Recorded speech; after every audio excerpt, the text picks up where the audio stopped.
Welcome back to Big Mouth and welcome to the Big Mouth Daily. On today's show, we're asking, could Netflix buy DC? Well, that's the big question, isn't it? And also today, I'll be reading a couple of articles suggested by superfan Scott Edwards. We'll be doing that a little bit later on. But first of all, yes, we're talking about Netflix possibly buying DC. This isn't news. This is something we're just discussing on today's Big Mouth Daily. And so we already know that very shortly Netflix will be streaming a DC television show. And one of the showrunners of Arrow is involved in that. I forgot the title of it, but this is a very interesting situation. Would there be any reality out there where AT&T would say, we're happy to sell DC? At the moment, no. But I think if Warner Brothers Pictures and Ann Sarnoff's plan of trying to do this ambitious thing of an all-connective multiverse doesn't work, if the Flashpoint movie fails, then I think they would look at it again and say, because AT&T are in a little bit of debt. I think everyone is. I think the pandemic has affected all studios. And now, if you look at Netflix actually have made a profit over the pandemic. The very few kind of companies in this entertainment industry that have. I think Prime Video's done well. I think Disney Plus has done well. I think all the streaming services have done well during the pandemic. But in terms of studios and even networks, they haven't done so well. Now, we heard about a week ago that Netflix has lost some subscribers recently. That's because all the people who were subscribing to them, the extra people during lockdown, said, we're going back to work now. No point in having it. But they're still doing well. Don't look at that as a negative. But how would DC look like if it was run by Netflix? This is interesting because Netflix have a habit of letting the creatives do what they want. And there's a reason for this, because Netflix don't really know much about anything. Basically, Netflix is a tent that houses a bunch of things. That's it. And the creatives do their thing. And of course, they have to pass what they do with the executives in Netflix, right? Maybe there's even test screenings. I've never been to one personally, but you would need someone to run it. They would need to run it properly. You couldn't just bring in individuals to do individual projects. Well, you could. Maybe that could even be successful. It would be an interesting thing to do, but they would need to put someone in charge. And would it be a shared universe? Would it be a universe of individual creatives, as we just discussed? I really don't know what they would do. When I look at Netflix, I look at like a streaming service that brings people in and says, right, it's down to you to do this. We're the place that allow you to do what you're doing, but we really don't know too much about entertainment. It's like when they go around and they buy stuff. Yes, basically all that means is they stamp Netflix original on it, but that's it. They really don't have any involvement in the creative process. Now, of course, with everything that's gone down with Warner Brothers and Zack Snyder, I'm sure I'll be hearing people out there saying, well, this is a good thing, isn't it, Mick? Netflix just let you do what they want, what you want. And that can also be a good thing and a bad thing. And so, yes, creative freedom would be a good thing. But then James Gunn had total creative freedom in making the Suicide Squad. James Wan had a lot of creative freedom working with Walter Hamada, of course, who he worked with over on New Line Cinema. Good relationship. So they were able to work together with no problems. So I think it's not impossible for Netflix to come in and buy DC, but I just don't think it's something that's going to happen. This is a discussion at this moment in time anyway. I've just been hearing this conversation by Snyderverse fans. Could this happen? Who knows? Zack Snyder may be having a word in Netflix ear to convince them to buy the IP, but it's not going to be as easy as that. AT&T will not be letting go of DC at this moment in time anyway. But if things start to go awry, and because if you look at DC since AT&T have come in, I think we can go back. I don't think Aquaman. I think maybe Shazam. Am I right? Joker, Birds of Prey, which didn't do well. The rest of the films have done okay. So it's not been fantastic, but they are a new company in charge of a huge conglomerate. So things were never going to start, on the big scale. But I think the way AT&T will look at it, they bought, AT&T buying Time Warner was a big gamble for them. This is a company in debt. This was this was a last chance gamble to try and take them to the high level, getting involved in entertainment. I don't think they're a company that know too much about entertainment, but Jason Kilar and Ann Sarnoff certainly do know a lot about entertainment. No matter how you feel about those people, Ann was very, very successful over at BBC Worldwide and BritBox America. She made that very successful. But listen, BritBox is one thing, and the streaming service owned by Warner Media and Warner Brothers is a different thing. And the DCIP, which is huge, which has to appeal to a broad spectrum. And I think one of the things that Anne identified straight away is the DCEU run by Snyder didn't appeal to a broad spectrum. I love his free movies. I'm getting bored of saying that, but people take it to task if you say anything against what he's done, right? I love his movies, right? But his DCEU doesn't appeal to a broad spectrum. Now, Zack Snyder's Justice League Snyder Cut did appeal to a broader spectrum. That's because most people were, comparing it to Justice League, which is a movie put together in haste, in a rush. Joss Whedon, nobody could have done better with that movie with such a short space of time, having to rewrite 75% of the movie and put it together. That's why there was so much toxicity on the set. I'm not trying to justify Joss's alleged actions, but I don't think I would have been able to handle it. What, go in, take on somebody else's cast and crew? They hate me because they love the other guy. Joss Whedon never stood a chance. But of course, a lot of historic things have been put to Joss as well. But we weren't there, so we don't know the situation. And so I believe that, yes, I think if they got desperate enough, if their plan for DC doesn't work out, and I don't know, it's in the balance, isn't it, if it's going to work out or not. Who knows?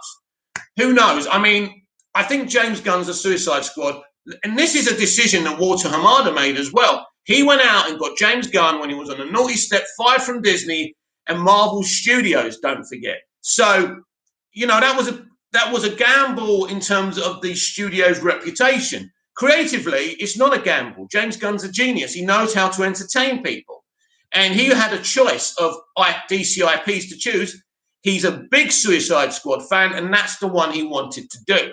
And as far as I'm concerned, he's done very well with it. So James Gunn's The Suicide Squad isn't really an issue or a question. Then we've got the Batman in March, unless they delay that a little bit. But it looks like the Batman will be released in March.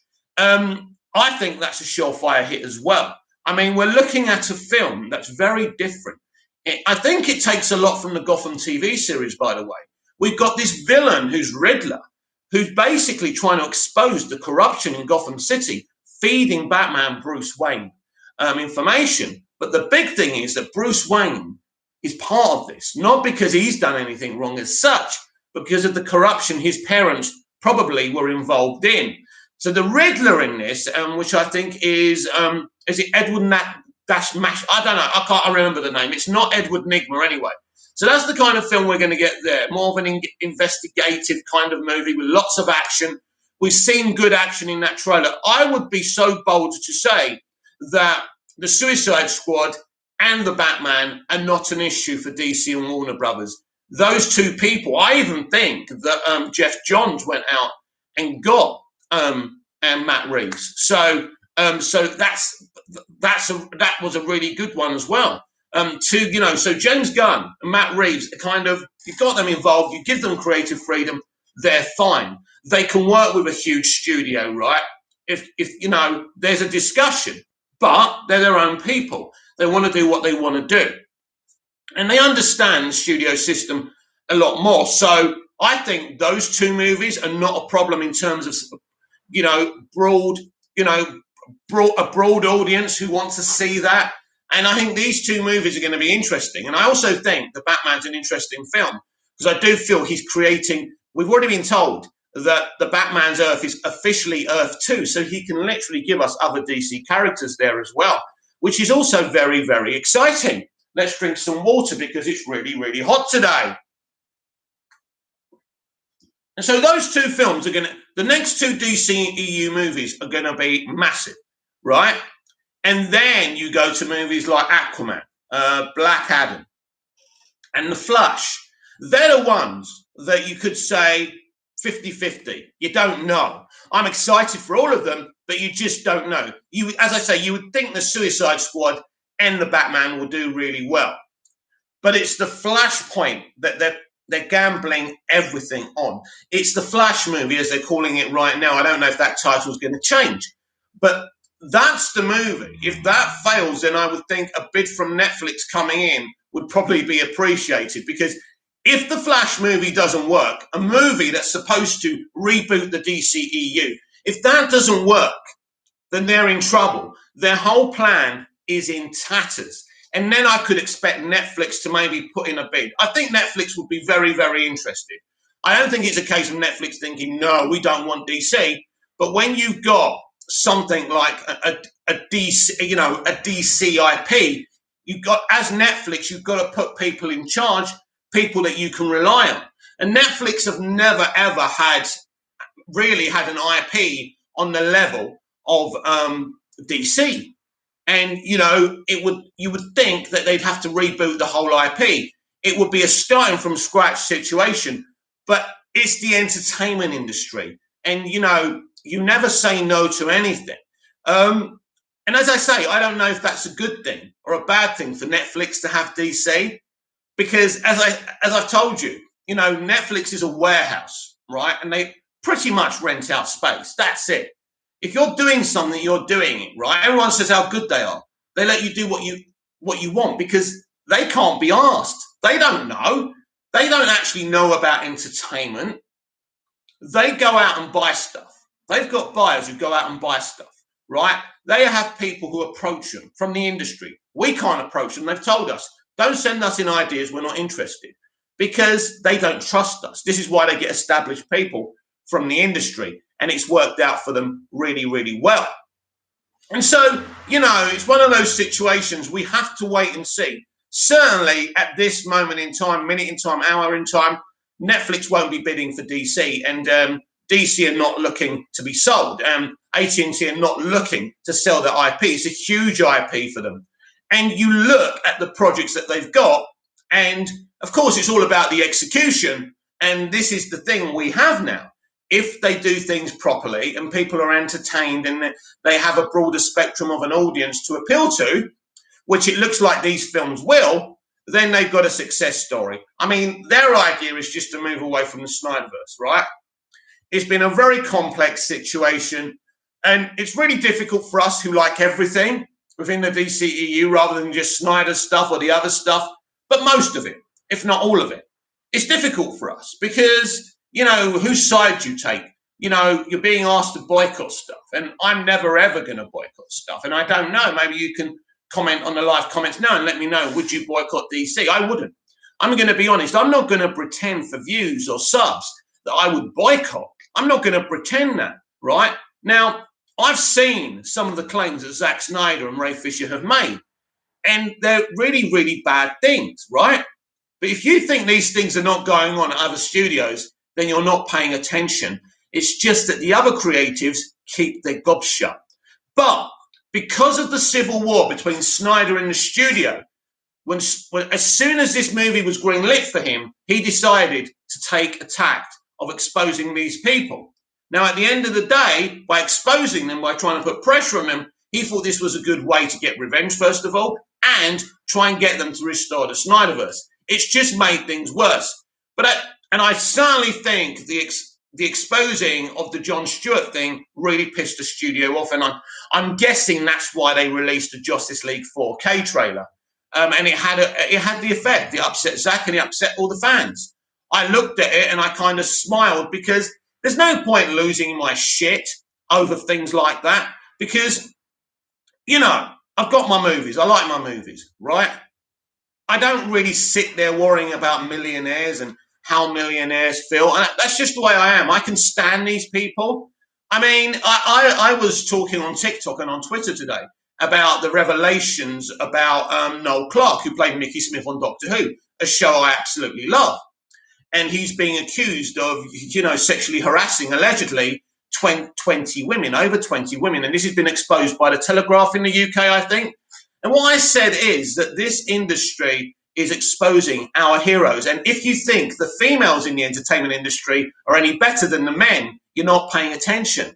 And this is a really corrupt, criminal industry that employs via a DNA test, right? This is how corrupt they are. They talk about representation. They only represent their own. Oh, yeah, they push them out there and say this is representation. They may look like minorities, but they come from the same background as the gangsters do. Always remember that. Always remember that, right? So I'll stand their stuff. I'll enjoy their stuff. But I know where the bodies are buried in terms of the entertainment industry. And I don't trust any of these people. So I admire Zack Snyder as an entertainer, but thinking he's on the side of the angels, no. And that's like anyone in this industry, right? And I see it all the time because I have experience of the industry. I spent 6 months in Hollywood. I wasn't successful there. And you may think you're just bitter. No, I'm not. I decided to leave. I actually was looked after very well while I was in Hollywood. There was actually a very affluent family that took me in. And I didn't know what was going to happen to me because I heard so many stories. But, they were very, very good to me and tried to help me as much as they could. I just couldn't settle over there. And I just went back to the UK, then moved here in Cyprus. Basically, the life wasn't for me. The parties were great. I'm not saying all the people are shitty over there. I'm not saying that. I'm saying a lot of high-profile people are very corrupt. And as I said on Twitter and TikTok, there needs to be an independent body to police these people. And it has to be full of people that don't need the same DNA test, right, as Hollywood. This needs to be an independent body. It's amazing to me, outrageous to me that no one is policing these people. They're like gangsters who get to do whatever they want. And they've got the cheek to tell us, to talk to us about behaving better, about not being racist or sexist. When they're doing those things, it's like a criminal killing someone, then looking at you and saying, guess what? Watch your behavior. As Ricky Gervais said, you're in no position to lecture anybody. So I'll stand your stuff. I'll retweet your tweets, right? I'll enjoy your TV shows and movies when they're good. But I don't trust you. I don't like you. And I'm sorry about that. So, and that goes for all of them. Zack Snyder's probably a lovely guy, but I don't know him, right? Loads of directors are out there, men and women. But you know what? I don't trust you and I don't like you, but I'll watch your stuff, right? If it's any good. And that's my opinion on that. The DCEU's been a very, very messy situation, hasn't it? And at the end of the day, we see what happens. I'm giving it a chance, as I keep on saying, because I don't have a crystal ball. I don't know what's going to happen. I know there's people out there wishing for this new central rebooted universe to fail, but that's not me. I want DC to be successful. I hunger for DC. I hunger for a group of millions of people to say one day, oh my God, the DCEU is better than the MCU. That's what I want. I want critics to stan us and say how amazing we are. It was a great buzz when they were saying how great Zack Snyder's Justice League Snyder Cut was. It was so exciting for me, finally, to have a group of people, elite people saying they loved it. And people say, we shouldn't care what they think. But we do. That's the way it works. We're all vain, right? Else we wouldn't be talking on social media. I wouldn't be doing this. I'm a very vain person. That's why I don't care that I haven't got a successful YouTube channel. I just want to vent. I don't care if people are watching it or not. It's good. I appreciate the people who come in, and I love you, and I appreciate your support, but I don't need it. I don't need the success. I've got money. It doesn't matter to me. I don't need to make money off a YouTube channel. I don't need to make you pay for me to answer your questions on my lives. I don't need that. I don't need sponsors. I don't need any of it. Now, I ain't going to kick success away if I suddenly become successful, of course, but I'll do it in a way where I don't kind of manipulate the people who are supporting me. I don't want people to have to pay to have to watch me. I don't think it's right. I've never paid for a super chat in my life.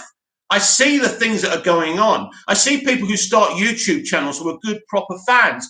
even people from the Snyderverse fandom, and now they're making money out of people, right? And I find it somewhat disappointing. I understand people need to make a buck. It's like Cameo. There's people that I admire making people pay them to send them messages. It's disgusting. Disgusting, I tell you. And I don't stand people anymore. If I stand you, right, and all of a sudden I see you on Cameo, we're done. We're done. I don't respect shit like that.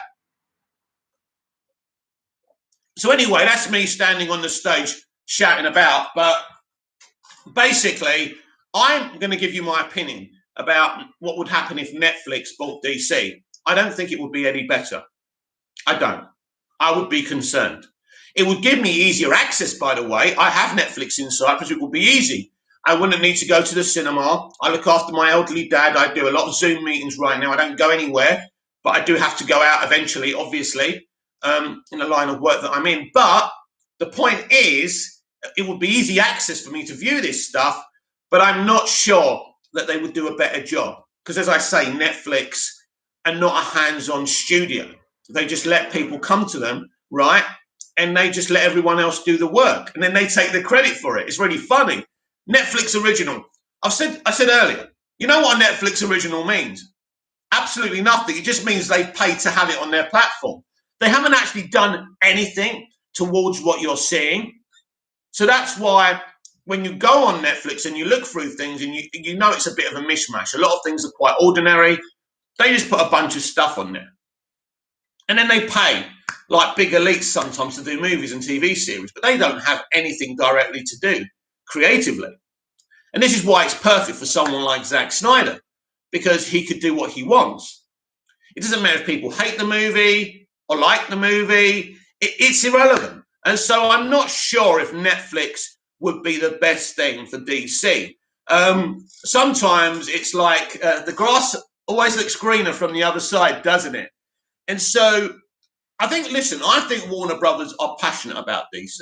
I don't feel we've had their side of the story, but there's no question some of the treatment that happened towards Zack Snyder and Ray Fisher and the cast and crew of the Justice League reshoots is not a good thing. But these are happening all over, on every studio. I hear people saying, this is the worst studio ever. It's not. They've just been exposed. You could expose anyone out there, right? You could read someone's mind and say, I liked you, I looked up to you. Jesus Christ, if you looked in my mind, would you be watching my video? I doubt it. That's the thing. Got to be honest in life. We're all flawed. And once you expose anyone, it all comes out. And sometimes I think this is the problem with social media these days. We have too much information about how our geek is made. We know too much about movies. We know too much about our TV shows. We know too much for our own good. When I was growing up in the 80s and 90s, right, what did I know about the making of Ghost? Whatever I saw on my VHS, whatever Patrick Swayze, Demi Moore and Whoopi Goldberg and the director said, that was it. And that's all I wanted to know. I didn't want to be an expert on the film because that spoils it. We spoil our movies and TV shows. We spoil our geek for ourselves these days because we're too deeply invested in it. There's nothing wrong with enjoying our films and wanting to talk about our films. There's someone, I think there's a site reviewing Gone with the Wind, and he had a hot take on it. And I said, I'm not reading this because I know what they're going to do here. They're going to just try and say it's a load of shit. Gone with the Wind is one of the greatest movies ever made, thank you. I'm not going to read your hot take on it. And that's the problem today. We spoil it for ourselves. So my final answer to the question, could Netflix buy DC, is unlikely, but nothing's impossible. But don't think they would make any better success of it than Warner Brothers and Warner Media and AT&T, because at the end of the day, Netflix wouldn't even be hands-on. And then if all the kids, if all the animals in the zoo can roar as loud as they want and eat what they want, that could be very messy too. Anyway, let's move on. This is the first article superfan Scott Edwards suggested to me. Stargirl, the CW announces season 2 premiere date. Brett Basinger and the cast of DC Stargirl will return for their second season this summer on the CW. The CW announced the official premiere date for DC's Stargirl Season 2. Stargirl will be returning Tuesday, August the 10th at 8 p.m. ET, followed by an original episode of Superman and Lois at 9 p.m. Wow! Stargirl will be returning on Tuesday. Say that again, hang on. Stargirl will be returning Tuesday, August the 10th at 8 p.m. ET, followed by an original episode of Superman and Lois at 9 p.m. So is it me, when Superman and Lois comes back in May, are they going to have another break, then come back in August again? For Christ's sake. Anyway, 9 p.m. ET. Unlike Season 1, which saw a new episode of Stargirl air on the DC Universe before the CW Season 2 will air exclusively. CW Season 2 will air exclusively on the CW, so it's a CW show now. Stargirl follows the adventures of Courtney Whitmore, a high school student who discovers the cosmic staff of Starman and uses it to lead a new generation of superheroes. For the second season, Courtney will face off against Eclipso, an ancient life form trapped in a blue gem that was controlled by the Injustice Society of America. However, the diamond was stolen by Cindy in Season 1, so it is only a matter of time before he starts causing trouble. Eclipso feeds off humanity's flaws, grief and fear, and uses them to his advantage. He was created by Bob Haney and Lee Elias and made his first comic appearance in House of Secrets 61, August 1963.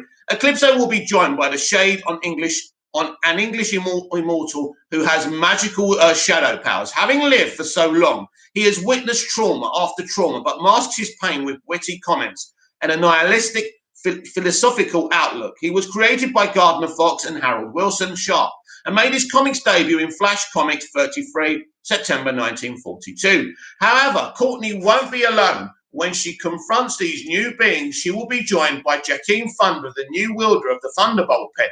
The new season will also see Arrowverse star John Wesley Shipp reprising his role as Jay Garrick for flashback scenes during his time with the original Justice Society of America.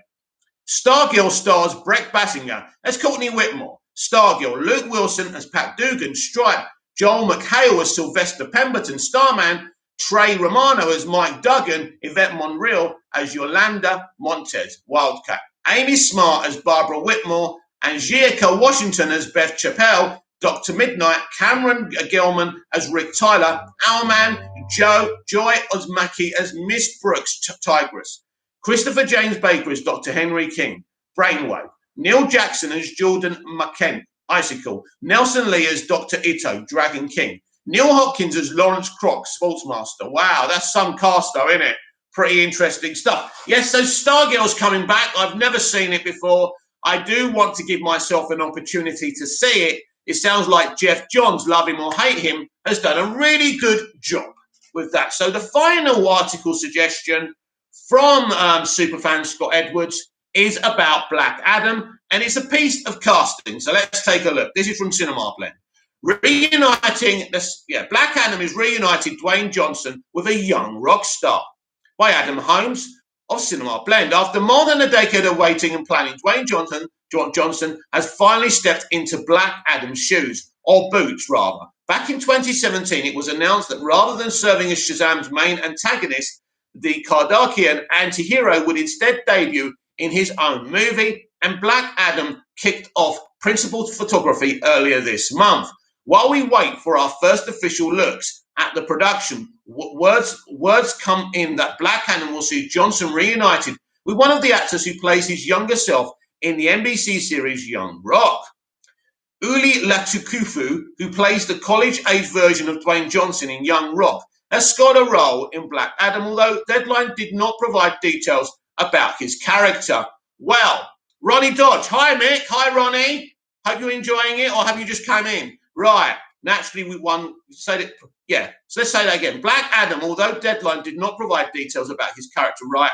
He plays Young Rock, right? He's going to play young Black Adam, right? Do you get it? This is awesome. We're going to get flashbacks, right? One wouldn't be faulted for assuming that just like what he's doing on TV, Latuku has been brought on to Black Adam to play a younger version of the eponymous character who went by Tef Adam in the old days. For now, though, we can't officially say if that is indeed the case. It is. It's also possible that he's playing a separate character, allowing him to potentially share screen time for Johnson. Nah. Either way, this is another big opportunity for Yuli Latufeku. I can't say the name, I'm sorry. He was handpicked by Dwayne Johnson to play him in Young Rock, among reportedly thousands of other candidates. Latu has also appeared in projects like Alien Covenant, Marco Polo, and Doctor Doctor, in addition to Black Adam, who will also soon appear in Taika Waititi's directed Next Goal Wins and Black Sight, which co-stars Michelle Monaghan, Jason Clarke, and Jai Courtney. While specific Black Adam plot details are still being kept under wraps, we do know that the movie will explore at least 2 different time periods in ancient Qatar. We'll learn how Tef Adam gained his mighty powers from the wizard Shazam and eventually became imprisoned for 5,000 years, which was briefly touched on in Shazam. Then in the present day, Black Adam will awaken and face off against the Justice Society of America, DC Comics' oldest superhero team. So who else is joining Dwayne Johnson in Uli Latufeku in Black Adam? The major players include Aldis Hodge as Hawkman, right? We know all of that. Well, there you go, yeah. So, very, very interesting. Just joined. You're welcome, Ronnie. Yeah, we're just talking about this Black Adam article that superfan Scott Edwards suggested. If you've got articles to suggest for me, let me know on Twitter, @MoviesTVMad, or maybe let me know on here. But it's best if you just, send me the link for the actual articles, and then I can read them on the Big Mouth Daily, which, of course, goes with the title. I'm here every day, and I'm planning to do live streams every evening after my dinner so we can get talking when everyone in the world is actually awake. So very excited that this actor who plays Young Rock on another show is actually going to probably playing young Black Adam, Tef Adam. That's exciting. I love flashbacks. I love building the nuance to a character's past. And to know that we're probably going to be getting a younger flashbacky Black Adam who's called Tef Adam, that's very awesome. And as I've said on repeated occasions, to have the Justice Society of America on live in a live action movie. Now, I think we've had versions, obviously, in Stargirl and in Smallville, but this is a movie. Partha Safi. I think Warner Brothers won't allow it. You're talking about could Netflix buy DC? Yeah, we were talking about that earlier. Yes, I don't think Warner Brothers, at this moment, unless things go terribly wrong, will not allow it. And I don't think Netflix necessarily would do any better job than Warner Brothers. And Warner Brothers have owned the DC IP, I think since the 50s. And so it's been a very, very long relationship. So it's not something they want to let go of. Even if they lock it up in a warehouse, I think out of stubbornness, they probably wouldn't sell it because you never know what's going to happen in the future. So, yeah. So Partha Safi says, yes, I think that means you agree with me. It's always good to agree with me, but I don't mind if you don't. So Black Adam is a very, very exciting project, everyone, and I'm very, very excited for it.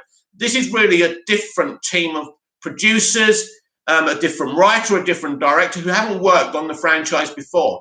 And that is good. When you've only got one lot of voices all the time, things can become a bit stagnant. And in terms of business and getting the mainstream audience involved, it's difficult when you've got a voice that everyone doesn't want to hear. So this is a good thing. As I've said in the past, if Zack's movies were making over $1 billion, well reviewed and everything like that, this would never have been a problem. Warner Brothers didn't bring Zack Snyder in. Christopher Nolan did. But Warner Brothers should never have asked Christopher Nolan to be involved. He's never read a comic book. He got David Goyer to read all the Batman comic books. So he's not interested in comics. He doesn't know comics. Now, Walter Hamada doesn't know comics either, but Jim Lee does. And I think that's such a good thing that Jim's got so much responsibility with the creation of the comics now and the movies. He can keep these people honest. And I think it's good that we've got someone like Jim Lee. So that's a good thing. But we can only judge them on the content we're going to get. Now, some people will purposely say everything they do is crap, even if it's the best thing ever. And some people will stand it and just say they like anything. And some people will be honest. I will be honest. I will always be honest with you guys and girls and everybody else and say whether I like something or not. I think that is very, very important, isn't it? It's so hot here. Honestly, you need the water to keep on talking. Anyway, and so basically, there's a lot to look forward to. There's not much news going on out there, but there are a few bits and pieces actually. If we go to my Twitter, there are things going on. Hang on, where are we? Let's have a look. There you go. This is the DC show that Netflix will be showing very soon, and it's called Sweet Tooth. Now, this is an adapted DC comic. Sweet Tooth trailer confirms June release date on Netflix. The Netflix adaptation of Jeff Lemire's Sweet Tooth, produced by Tim Downey, receives a teaser confirming the sci-fi drama's June release date. This is a weird thing. Robert Downey Jr. and his company are producing this, and it's on Netflix, and it's a part of the DC IP. So this is nuts, right? So this is by PJ Shorin. Netflix has released a teaser trailer for Sweet Tooth that confirms its June release. The first issue of Jeff Lemire's post-apocalyptic graphic novel about a religious deer boy was released by Vertigo in 2009. The series went on to span 40 issues. The series went on to span 40 issues, concluding with Home Sweet Home in January 2013. The ever-prolific Lemire has a new issue of Sweet Tooth scheduled for August, but it appears that the Netflix adaptation will beat him to the punch. Netflix new teaser trailer for Sweet Tooth confirms a June the 4th release. Narrated by James Brolin. Wow, James is still with us. That's brilliant. I used to love James Brolin as a kid. The trailer introduces the main players in Sweet Tooth universe, including the antlered adolescent himself, played by Christian Convery. Sweet Tooth is forced to leave his idyllic forest home after the death of his father. On his journey, Sweet Tooth meets friend and foe alike, though it's not always clear to him which is which. Executive produced by Tim Downey. The sci-fi drama stars Game of Thrones Nonza Onzi, Once Upon a Time's Danai Ramirez, and SNL alum Will Forte. See the teaser in full below. Originally a Hulu production, Sweet Tooth will join Netflix's rich lineup of non-superhero graphic novel adaptations. The streaming titan already boasts I Am Okay with This and The End of the Fucking World, to name a couple of adaptations that cleverly expand upon the visual language and stories of their source materials, without overstepping their boundaries. Despite the crowded playing field, Sweet Tooth's quirky sci-fi, rare compassion, and indie pedigree should allow the show to carve out a comfortable niche for itself amongst the Netflix faithful. Between the new drama's 8-episode first season and Lemire's comeback issue of the comic, Sweet Tooth fans have plenty to look forward to this summer. I don't even know what all this is about, but I will give it a chance. I mean, it is DC. It's on Netflix, so that's very, very interesting. Should we read something really funny? What do you think? This is brilliant. This sums up this hypocritical industry. Falcon and the Winter Soldier showrunner Malcolm Spellman defends killing Battlestar, explaining it's part of the show's commentary on tropes pertaining to the deaths of characters of color. We earned it by telling all these other stories with heart.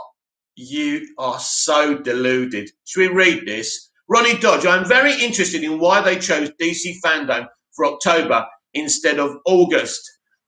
Probably, Ronnie, because they're waiting for things they can officially announce. Probably August is far too early this year, so they're going to October where they can actually release some surprises. And it's not just that, Ronnie. They're probably not going to have a lot of trailers and a lot of footage to show us till October. So it is worth them waiting to do that, and I'm absolutely fine with that.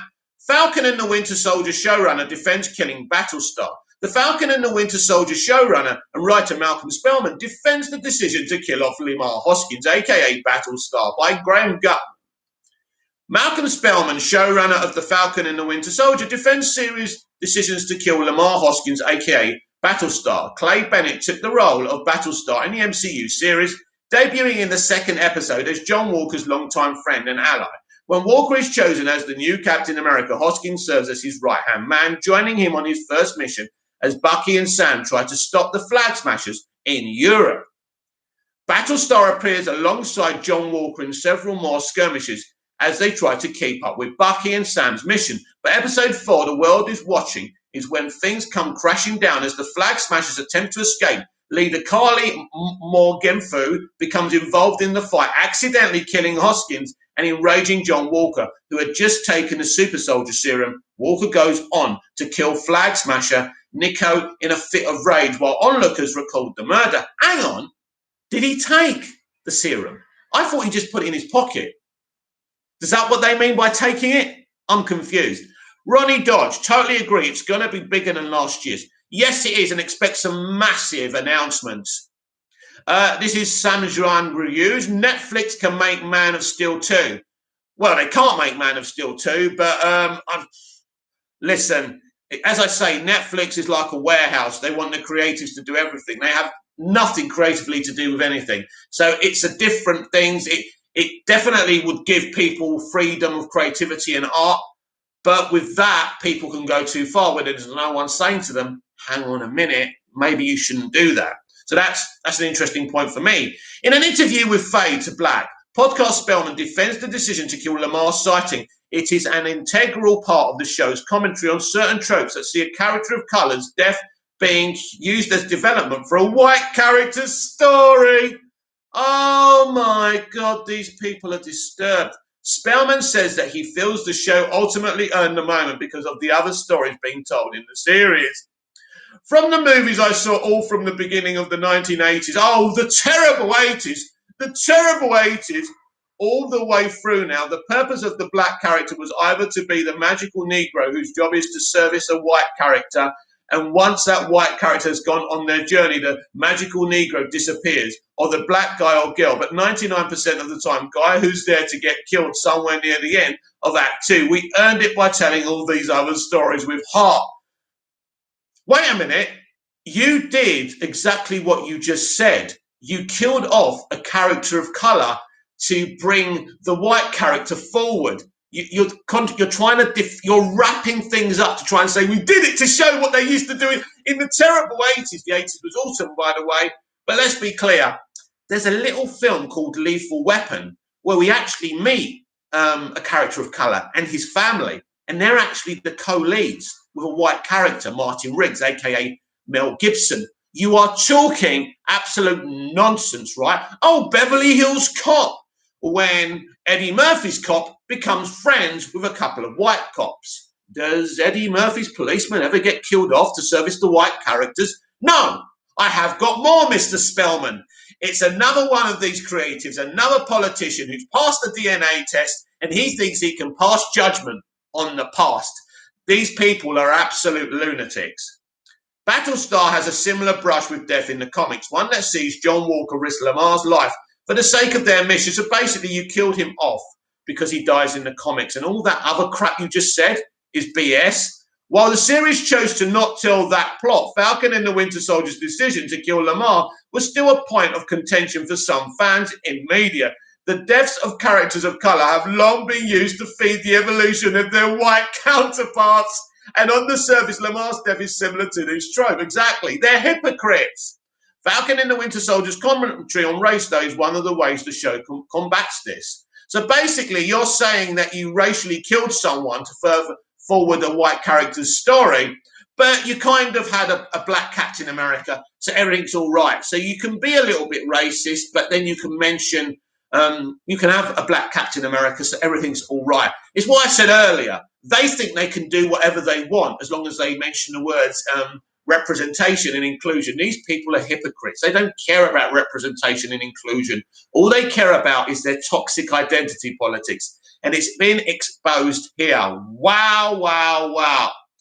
Look at this. Listen to this. Listen to this crap. More than other MCU project before, Falcon and Winter Soldier dissected and divided America and how institutions like the US government and fictional Global Repatriation Council feed into these racial and economic inequalities. You know, you only spoke about people of color on your show. You didn't speak about Native Americans and how their country was stolen from them and other minorities. It's always people of color, isn't it? And that's the problem. There's no representation. There's no inclusion. And as I said earlier, the people they put in front of you may look like minorities, but they're exactly the same gangsters that came from the same background as the gangsters who run Hollywood. And that, my friends, is a fact. Whether you choose to accept that or not is up to you. But as I said earlier as well, I will stand your stuff. but I don't like any of you in the entertainment industry. You are not good people. And yeah, so basically, that's that article. Netflix can have DC and they can do it better. Well, listen, Sam, I don't know. I don't know. And I think it's, as I said earlier, the grass is always greener on the other side, but who knows? You could be right. Anyway, major Marvel update. A Hawkeye set picture reveals Jeremy Renner's new comics accurate costume for the Disney Plus series. Oh, God. Should we check it out? Let's have a look. Hawkeye set photo reveals first look at Jeremy Renner's comics accurate costume. A new picture from the set of Marvel's Hawkeye reveals Jeremy Renner's comics accurate costume as he poses alongside co-star Alakia Cox. It's really funny, isn't it, how they think having an accurate costume is it's like they're doing us a favor. You should have an accurate costume. A new Hawkeye set photo reveals the first look at Jeremy Renner's comics accurate costume. Going into Phase 4, the MCU is putting a spotlight on some of its more underused characters. Recent months have seen the likes of Wanda Maximoff, Elizabeth Olsen, Sam Wilson, Anthony Mackie get their time to shine, and this year alone has several more shows in store. This includes Hawkeye, a series slated for the back half of 2021, focusing on Renner's Clint Barton. Though Clint is one of the original 6 Avengers, he hasn't received quite as much attention as his fellow superheroes because he's boring. That looks to change with this new series. Hawkeye's plot is still being kept pretty tightly under wraps, but it will finally explore Clint's backstory, something that hasn't really been touched upon in the MCU because he's boring. His family is also set to make reappearances, and there's a chance the series will touch upon his time as Ronin from Avengers Endgame. Additionally, he won't be the only bow and arrow user on the show, as Hawkeye will introduce comics favourite Kate Bishop to the franchise. Hailee Steinfeld is set to play Kate.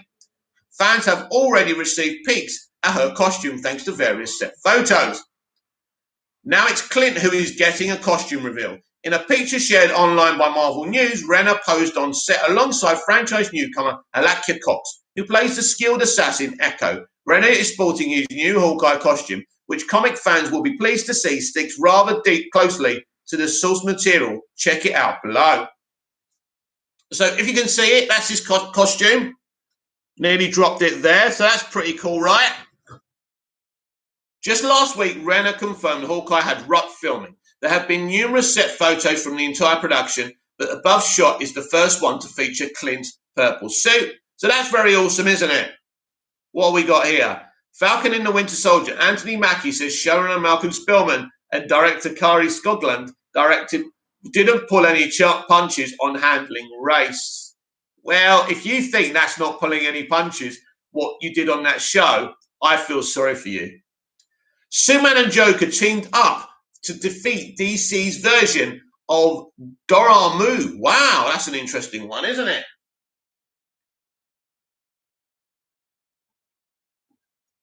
Superman teamed up with Joker to defeat DC's version of Dormammu. By Matthew Kimball. When an evil god threatens the earth, there's only one person crazy enough to stop him. Unfortunately for Superman, that person's the Joker. Superman is one of DC's comics' most powerful superheroes. Because of this, he normally doesn't have time to bother with weaker criminals like the Joker. But sometimes Superman will face a villain so powerful that even the Man of Tomorrow can't defeat them alone. When that happens, Superman often needs to team up with someone else to defeat the threat. So it may come as a surprise to some fans to know that Superman once needed the help from none other than the Joker to defeat one of his strongest Silver Age foes. With a superhero career spanning over 8 decades, Superman has fought many powerful villains. One of his lesser-known villains from the Silver Age was the Dark Lord Maldor, an evil sorcerer from another dimension. As a magical being who ruled his own dimension, Maldor was essentially DC's equivalent to Marvel's Dormammu. But although he isn't very well known, Maldor is still incredibly powerful, and he was one of the few villains capable of defeating Superman in a straight-up brawl. However, Maldor did have one crucial weakness, and it's one that only someone as crazy as the Joker could exploit. Superman and Maldor fought a few times in the pages of DC Comics Presents. Usually Maldor would have the advantage due to Superman's unfortunate weakness to magic. In DC Comics Present 72, Maldor returned once again, except this time things were different. When a rift in space opens up above Metropolis, Superman is informed by the Phantom Stranger that Maldor had lost control of his power and was threatening to destroy the entire multiverse. But because Maldor's home dimension was a realm of pure insanity, Superman couldn't enter it without going insane, so he needed to take a trip to Arkham Asylum and find the one person on Earth even crazier than Maldor, the Joker himself. Once Superman, the Stranger, and Joker entered Maldor's dimension, Joker was able to take Maldor's power away from him with the power of his own madness. Wow. Here's the panels. Pretty awesome. Pretty awesome. The idea of Superman and the Joker teaming up, I think, is pretty epic. By taking control of Maldor's home dimension, Joker was able to protect Superman from Maldor's insanity. But Maldor didn't appreciate a mere human trying to usurp him, and so he fought the newly empowered Joker to a standstill. Luckily for Superman, this proved to be the perfect distraction to allow him to deal the finishing blow. Maldor was finally defeated, and so Joker decided to use the powers he stole from him to take over the universe himself. But luckily for the universe, defeating Maldor also caused his magic to disappear, stripping Joker of his newfound abilities before he could do any harm. With Maldor taken care of and Joker no longer omnipotent, whatever that word is, omnipotent, Metropolis was saved. DC Comics Presents 72 would be one of Maldor's last appearances in comics before he disappeared into obscurity. But despite not leaving a lasting impact like other villains, it's likely that Superman will never forget the threat of Maldor or the fact that he needed help from the Joker to save the universe from his insanity. So I thought that was a kind of interesting one. Director James Gunn hilariously lists Dance Dance Revolution, Tighty Whitey's, Def Leppard, the 1970s Captain America TV movie, and rotted childhood inspirations for his upcoming Peacemaker. Well, that's interesting inspirations, isn't it? Right, we got Carly being killed off, Undermine the Falcon and the Winter Soldier, entire message of atonement and redemption. This is a good point, isn't it, actually? Why Falcon and the Winter Soldier shouldn't have killed off Carly. Falcon and the Winter Soldier mishandled its villains, the Flag Smashers and Carly, deserve better than being killed off in the finale by Thomas Bacon. That surname makes me hungry. The Falcon and the Winter Soldier made a big mistake in killing off Carly. In the comics, the Flag Smasher is a pretty low-level villain who typically takes on Captain America. He's a former Swedish diplomat who sought to destroy symbols of nationalist identity across the globe, which naturally meant he's targeted Captain America quite a few times. It's an interesting concept that the comics have never really made the most of, positioning the Flag Smasher as a sort of extremist counter to nationalism.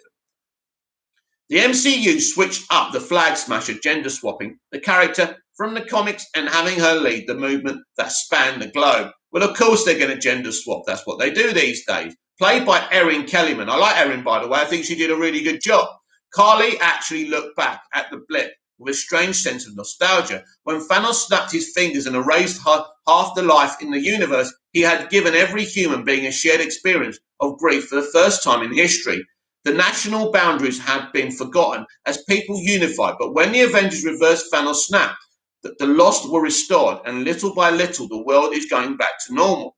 The Flag Smashers resented that, arguing the world should instead look at what it should retain from the blip, and they felt the refugee resettlement schemes were inhumane. It was a fascinating concept, although sadly it was one Falcon and the Winter Soldier didn't quite explore as fully as it could have done. But of course, this is what they do. They talk about representation and inclusion. Even the commentary on racism on this series wasn't explored deeply enough. Basically, all we got was a lecture at the end and a few other things. It's not enough. You either do it or you're done. To be fair to Marvel, it's possible Falcon and the Winter Soldier's Flag Smasher plot suffered from a substantial rewrite due to the coronavirus pandemic. Of course, make excuses for them. Blame everything on the pandemic. Back when the show began production, there were rumors it would feature a pandemic plot, and arguably there are still remnants of it within the final version. Carly and the Flag Smashers steal vaccines from a truck at one point. And the death of Carly's mother figure may be another leftover. Showrunner Malcolm Spellman confirmed. But why did they do away with the commentary of the pandemic then? Not that I agree they should have been doing that anyway, but why did they go away from that? Weird. Although the precise details have never been stated and probably never will be, still these would explain the disjointed and only half-realised Flag Smasher plot. The whole show's disjointed, by the way, Malcolm. Unfortunately, though, if there were rewrites, they ultimately led to a climax that didn't quite work. I don't think any of it worked apart from when, what's his name? The villain from Civil War, him. When he was in it, right, and he was fighting with Bucky and Sam, it worked. Apart from that, the whole thing was disjointed. The core problem is that Karli had a point in the aftermath of the blip. The world is suffering from a refugee crisis on an unprecedented scale, and governments have come together to form the Global Repatriation Council, GRC, in order to deal with it. Notice the underlying assumption that every refugee should be repatriated, that is to say, returned to their country of origin. It really does feel as though the GRC's goal is simply to set the clock back, to bring back the pre-blip status quo and erase the positive changes that came from the blip. But that's an interesting thing, and you can put the pandemic there. A lot of people are desperate to go back to the old normal. And some people maybe are asking, is the old normal so good? I'm not going to venture an opinion on that. It's kind of, but I think it's very similar. Making matters worse, a couple of scenes showing the leaders of the GRC in a heated discussion demonstrated that they completely lacked any sense of empathy with the refugees whose fates they were deciding. But isn't that what sums up politicians? They don't care about the fates of people that they're deciding. They shouldn't be in charge of us. That's why I don't believe in governmental politics and governmental leadership. I don't have a better way. Well, I do. I think the whole world should be part of running its own lives, and that's always been my opinion. So that was kind of good commentary. And here's the disturbing thing. Ordinary people, the civilians on the ground, appear to sense that Karli's argument is sound. The Flag Smashers have popular support, and they're able to find places to hide wherever they go. They're organised via a mobile phone app with countless supporters registered all over the world. The Flag Smashers' motto, one world, one people, clearly appeals to many. This is essentially a power dynamic. The blip changed the world, but now the people who benefited from the old status quo are working to restore their positions of power. The Flag Smashers are a popular uprising against them, the cry of the powerless objecting to what is simply being done to them by the GRC and the world leaders who have signed off on it. Its priority of repatriating refugees and restoring national boundaries viewed through the lens that there's actually a remarkable degree of cultural relevance to Karli's argument. Because here in the real world, there are populist uprisings against long-standing power structures. Falcon and the Winter Soldier's Flag Smashers attempt to comment on this, but doesn't quite pull it off. It doesn't, look, apart from the speech, and you've got to think about it, Bucky and Sam are fighting against the Flag Smashers. So what does that say about them? And I know they're trying to stop them from hurting people, but what does it say about them? Shouldn't they be joining Karli? Ask yourself that. Ask yourself that. Karli, they keep on putting her surname, I can't read it, and the other Flag Smashers presented Marvel with a fascinating opportunity to explore the rights and wrongs of popular uprising and what lengths a movement like the Flag Smashers should be willing to go to. From a certain point of view, their motives are laudable, but Falcon and the Winter Soldier seems to realise it's made the Flag Smashers too sympathetic. And consequently, it rushes in a scene that portrays Karli as a villain. This is the problem. All of a sudden, Karli wants to kill people. And that's what I didn't like. They tried to make her look bad because, of course, they have to justify Sam Wilson and Bucky stopping her. And this was so contrived and so awful. Karli shouldn't have died. Karli should have been part of the MCU for years to come. But they didn't do that. In Falcon and the Winter Soldier, Episode 3, the Flag Smashers raid a GRC depot housing 6 months' worth of supplies that aren't being used.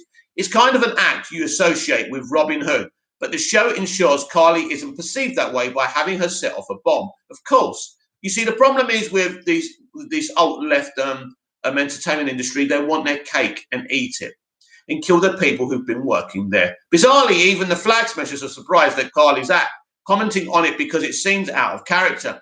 All this means the Flag Smashers' villainy felt artificial, as though the writers remembered Karli wasn't supposed to be sympathetic. So it's ridiculous.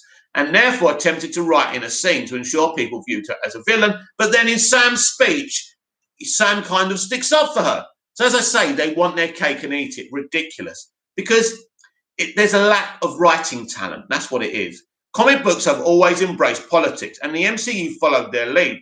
Captain America, the Winter Soldier, was particularly sophisticated political thriller. Yeah, and I don't think we can say that anything that Falcon and the Winter Soldier did was sophisticated, right? Contributing to a popular debate on the balance of safety and personal freedom and the overreach of intelligence agencies that was ongoing after the Snowden revelations. Falcon and Winter Soldier is positioned as a spiritual successor to that film, but unfortunately its messaging is a lot less consistent and well thought through, yes, because they didn't put the talent there. And you know, entertainment is obsessed with commentary and messaging now. Is it their place though? That's the question everyone's asking. And like me, a lot of people no longer trust these people because entertainment is the last things on their mind. Daniel Leach. Hello, Daniel. Pleased to have you here. All this means Carly deserves to live and not to die. Marvel seems to have viewed Carly as irredeemable, which is ridiculous. But the show itself doesn't consistently support that thesis. What's more, if Carly is irredeemable, then Sam Wilson's belief in her, his conviction she can be inspired to become a true force for good, feels like naivety. It should be better for Carly to have faltered, to have realised her grief and rage were pushing her down a dark path and actually compromising her mission, because that would have actually testified to the redemptive power of the new Captain America's belief in her. The ending of Falcon and the Winter Soldier would have been very different. You wouldn't have had Sam flying down from the sky bearing Carly's body like the angel Gabriel, delivering a lengthy speech that somehow turns the world upside down rather than have a speech magically to the world.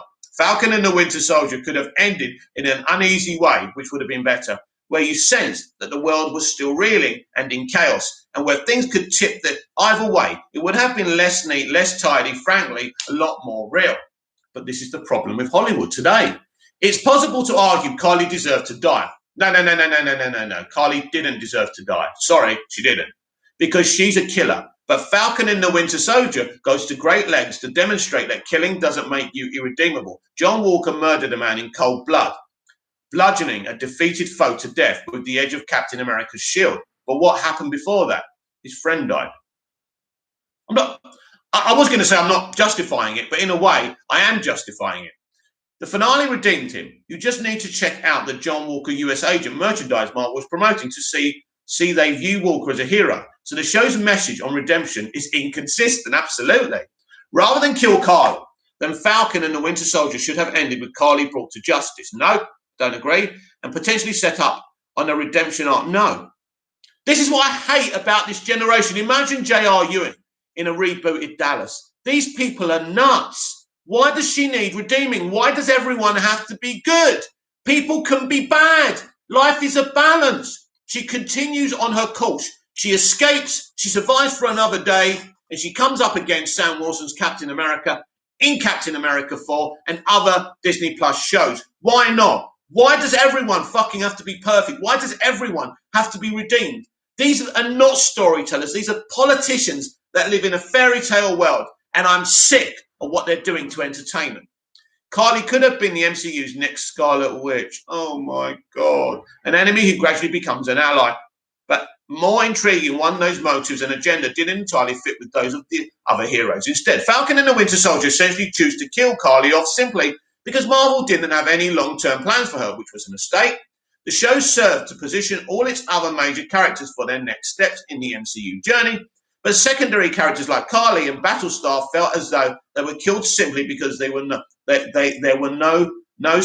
next steps planned. That's the real shame. And Carly deserved better. Yes, and Erin Kellyman deserved better. Such a talented young British actress. Great girl as well, and deserved the future at the MCU. But no. And this is your modern day entertainment industry, everyone. And it really does frustrate me. Now, who's been watching Invincible? Invincible has been a massive hit for, I think we'll give it 5 minutes and finish today's Big Mouth Daily. I'm overrunning a bit. But Invincible has been a massive hit for Prime Video. Invincible renewed for seasons 2 and 3 at Amazon. Now, I haven't seen this. Now, this is an animated type of superhero thing. Amazon has renewed Invincible for season 2 and 3, an adult animated series which premiered in March of this year. Invincible is based on the superhero comic book characters created by Robert Kirkman. Tell you what, Kirkman's just a genius, and artist Cory Walker. It follows 70-year-old Mark Grayson. You know what? That's funny, actually, because Mark Grayson was a character in Dallas, one of my favourite shows from the 80s, voiced by Stephen Yeun. Seemingly a normal teenager, Mark has to deal with the fact that his father, Omni-Man, J.K. Simmons, is the most powerful superhero on the planet. Once he develops powers of his own on his 17th birthday, Mark begins to discover that his father's legacy might not be as heroic as it initially appears. With a voice cast that includes Sandra Oh, Gillian Jacobs, Andrew Rannells, Zazie Beetz, Walton Goggins, Jason Mantzoukas, and Zachary Quinto, among many other notable guests, Invincible Season 1 has gathered heavy praise for its animation style and abashedly blood action sequences. It has drawn comparisons to The Boys, another satirical superhero show from Amazon, and has found similarly devoted audience ahead of its season finale on April 30th. A trailer was unveiled that previewed an epic confrontation, but the action won't stop there. Amazon has announced that it has renewed Invincible for 2 more seasons. The series will continue to stream exclusively on Prime Video, more than 240 countries and territories.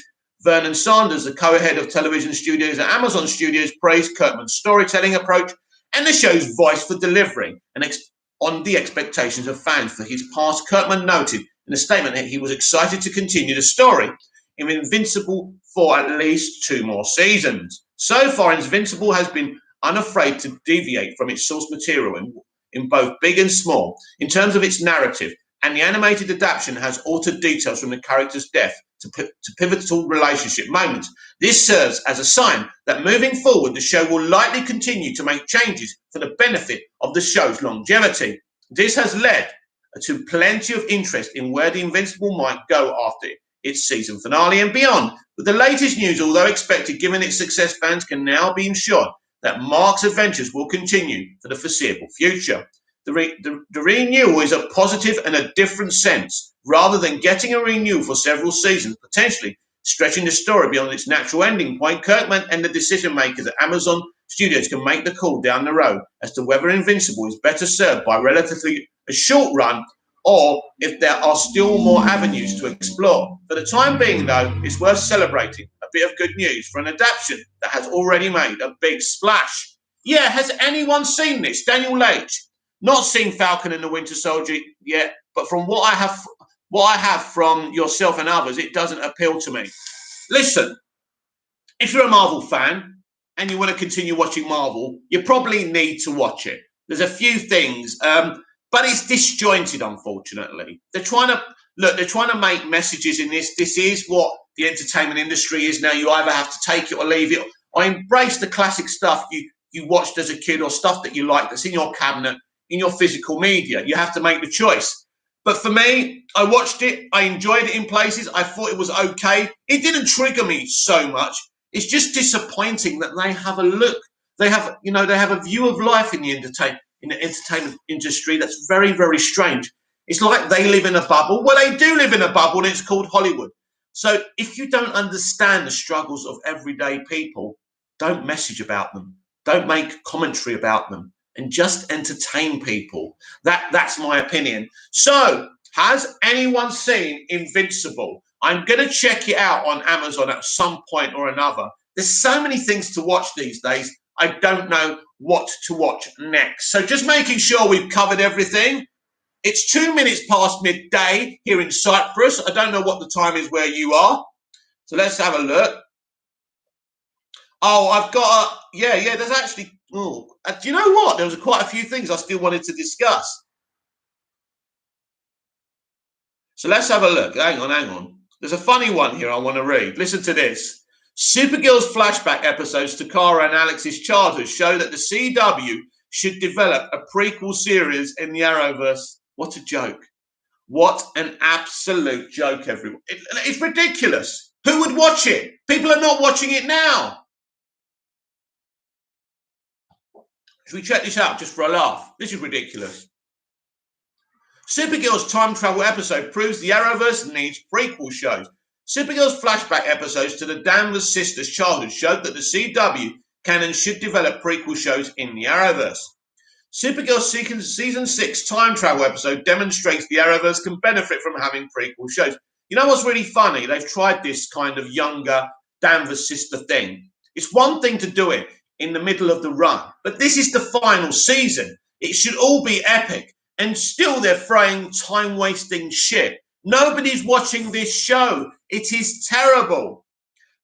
As the original Arrow series begin to wane, the CW strategy of keeping their established fan base interested by developing spin-offs with new characters is losing its luster. No, it's not. No, it's not. What are you talking about? You think Superman and Lois is losing its luster or bluster, if that's what you were meant to say? No, you're talking nonsense. However, the success of Supergirl's trip to the past signals that the key to keeping the Arrowverse fresh may not lay in looking forward but looking back. Prequels exploring the early formative years of fan favourite heroes like Supergirl, Batwoman, Sarah Lance and Black Lightning would be a popular way for the network to rejuvenate the Arrowverse. Black Lightning would be cool, but the other ones you talk about are pointless. Supergirl fans quickly point to Season 3's Midvale as one of the series' best episodes. Oh my God. The story of how Alex and Kara Danvers' bond was cemented when the girls were younger it's a filler episode, nothing more than that. Both a critical and rating success. Really? I think you're just saying that, aren't you? The key thing was the perfect casting of Isabella Vidovich and Olivia Nickham as young Kara and Alex, who uncannily nailed the resemblances, speech patterns, and mannerisms of their older counterparts. The young actresses displayed the same electric chemistry and connection that endeared fans to Melissa Benoist and Shyla Lee.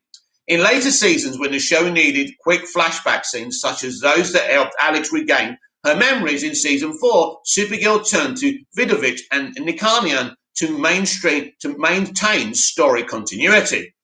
In Season 6, Supergirl returned to Midvale to revisit the young Danvers, Vidovich, and Nickanian.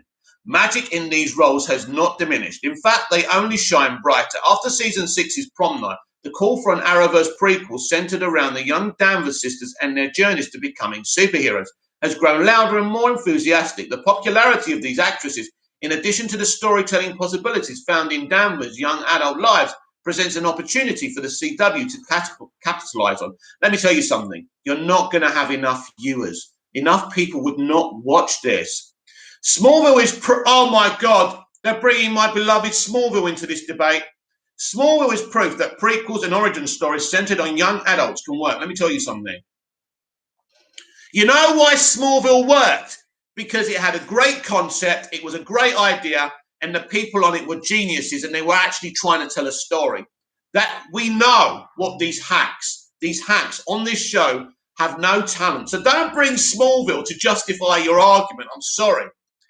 Prequels are a way to explore characters and villains that fans want to see more of when there's no space in the main show. For example, a series featuring Sarah Lance's years with Nyssa Al Ghul and the League of Assassins. Actually, that would be pretty cool. Would surely be of interest of Legends of Tomorrow fans. Similarly, Batwoman fans may want to know more about the mentors Kane trained with before Batwoman's pilot and what her adventures were following in her expulsion from the Air Force. Another strong prequel candidate would be the exploration of Jefferson Pierce's early years as Black Lightning. Yeah, Black Lightning, the Batwoman one, no one's going to watch it. But Black Lightning, and very sad that they're cancelling that show because it's a really, really good show. But, you know, the Arrowverse has limited itself post-crisis with fewer characters, fewer Earths, and fewer possibilities for crossovers. Supergirl's Midvale episodes makes a strong case for a Danvers-centric prequel that takes viewers back to a more complex version of the universe, one where the bond between the sisters is more fractured. Additionally, a Supergirl prequel would be an ideal chance to correct one of the show's current issues and put Kara back front and center of her story. Prom Night set that stage and introduced an intriguing group of supporting characters in the form of a resurrected Kenny Lee and an earlier version of the formidable Cat Grant. In its final season, Supergirl has brought something fresh and unique to an aging Arrowverse by taking fans back to their superhero origins. A Danvers prequel could be the shot in the arm that Arrowverse needs as its flagship shows wind down. There's a reason why all the Arrowverse shows are winding down, actually, and I'll tell you why. It's quite simple. That the CW is probably not going to exist in 2 years' time. And I think that CBS and definitely Warner Brothers are going to leave that kind of entity because it's not working for them. And I think all DC stuff will be on HBO Max. So this is why they're winding down on the Arrowverse and just keeping the stuff that does well for them. I mean, Superman and Lois is a great show. It's a really, really ambitious take on Superman and those characters, and I think that works. But you're not going to get these big spin-offs and shared episodes like you used to, because they don't know how long they're going to be around. All those shows, any successful shows like Superman and Lois, will end up exclusively on HBO Max. I can assure you of that. The history of Krypton may be darker than Superman or his fans even know. That's an interesting one. Let's have a look at that before we go. Action Comics 1030 suggests Superman is about to learn the greatest secret of his homeworld Krypton, a forgotten link to Mongul's Warworld, by Thomas Bacon. This article contains spoilers for Action Comics 1030. Superman appears to be about to learn the greatest secrets of his homeworld Krypton. The man has still lost his homeworld when he was just a baby, and he was spent a lifetime learning the secrets of Krypton. Kryptonian society has always fascinated him, with Superman generally considering his forefathers' culture almost utopian. In Action Comics 1030, by writer Philip Kennedy Johnson and artist Daniel Sampere, most people assume Kryptonian civilization at its height to be far superior to Earth's. The truth is that Krypton was simply older with Krypton's industrial revolution, happening countless millennia ago, leading to the planet's teachers marrying the arts and the sciences. They no longer differentiated music from mathematics or language. The comic observes fine art from horticulture and architecture, dance from psychology and medicine. Kryptonian artists didn't just practice their craft on framed canvases and murals. They applied it to every brick and stone, every thought and sound and movement. They were all artists. Manny V. If WB don't want to move forward with the Snyderverse, how about they give the rights just to those sequels, i.e. Zack Snyder's Justice League 2, Zack Snyder's Justice League 3 to Netflix? Manny V. That is the best positive, and it's a positive suggestion that I've ever heard, and very, very intelligent. Yes, just like how Netflix's new movie, Sweet Tooth, is a DC property. Yeah, absolutely, man. That I can see happening. That is an interesting situation. If they don't want it, why not give it to Netflix? The problem is with the Snyderverse, some of its cast are still working in the DCEU's future. And I think that's what really lies the problem. But I'd love to see the continuation on the Snyderverse, and that's more possible than DC being sold to Netflix. So you never know, Manny. I will be up for that. Let's see what happens. But Action Comics 1030 subtly hints there is another side to Krypton's history, one that has never been told before. The issue sees what appears to be Warworld refugee ships arrive on Earth. And as he approaches them, Superman hears one of them whisper a prayer. He's never heard those words spoken aloud, only having read them in ancient Kryptonian text. It appears Warworld possesses slaves from ancient Krypton. This is quite good artwork, isn't it? Look at that. Awesome, right? DC recently offered a vision of Superman's fate in the future state initiative, and it seems to be he is destined to leave Earth in order to become a champion of warlords seeking to free the slaves.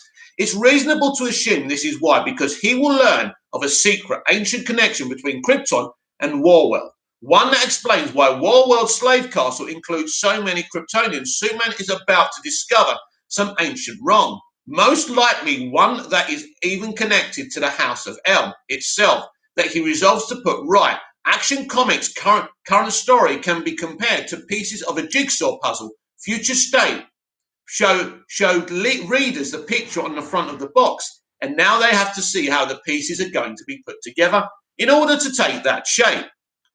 This then is why the Superman franchise is about to be transformed. Clark Kent has been Superman for years, but Superman is soon to leave Earth in the capable hands of his son, Jonathan. The future foretold in DC's Future State is coming to pass in both the Superman comics and the Batman books. But the future includes as many tragedies as it does triumphs. and it remains to be seen whether heroes like Superman and Batman will be able to change their fates. A very interesting article. Very, very interesting article.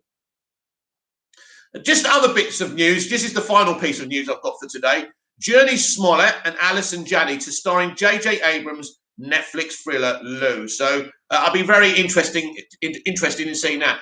So Manny V says, have a good day, Mick. I've got to get back to studying. All the best with that, Manny, and thank you for coming in and commenting and supporting the channel.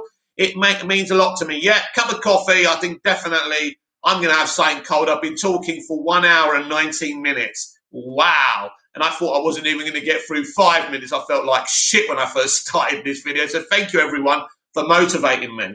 So, yeah, you know what? That future state, it looks interesting. And that's the question, isn't it? I could pose to you. Maybe we'll talk about it more tonight when I come back here for a live stream after dinner. Basically, the adaptation of the DCEU has been more faithful to the New 52 than anything else. So my question for you lot is, what comic book adaptations will they be looking to be faithful to when Barry Allen reboots the DCEU in Flashpoint? Will it be, what will it be? Could it be the future state? Could it be something else? It's very, very interesting. It could be absolutely anything. So that's a question for you. What comic book iterations do you think they'll be more loyal to when Barry Allen reboots the universe, the DCEU universe, in the Flashpoint movie? Jurnee Smollett and Allison Janney to star in J.J. Abrams' Netflix thriller Lou. Wow, that's interesting though, isn't it? Jurnee Smollett, will we be getting more Black Canary? I think she was really one of the few things I liked from Birds of Prey and the emancipation of one Harley Quinn. So who knows if we get more of that? That's something else that could go over to Netflix, couldn't it, with no problem? Let her have her own little movie over there. But in reality, we want everything in the same place. Otherwise, people get confused. So who knows what the future holds? That's it for today. That's it for today's Big Mouth Daily. I will be back later answering your questions, talking about something. Who knows? Some big entertainment news might break and we'll have something really exciting to talk about. So comment down below, like, share and subscribe, and I'll be back tonight with more Big Mouth chit chat with you guys. So please come back. It'll be around, well, it'll be about 8 p.m. my time here in Cyprus. Who knows what time it is your time. But I will see you later on. So have a great day, a great evening, and I shall see you again soon. See you later.